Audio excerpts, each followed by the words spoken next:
পানি ফেলছি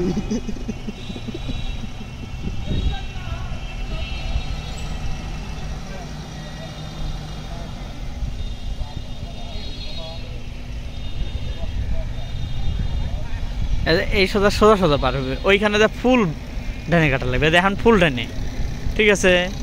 ফুল ডানে কাটলে দেখো এখন এখন সোজা হবি গাড়িটা সোজা হলেই বাড়া গেল কিন্তু আর কিন্তু কোনো জায়গায় বাজে নাই এইটা মনে রাখা লাগবে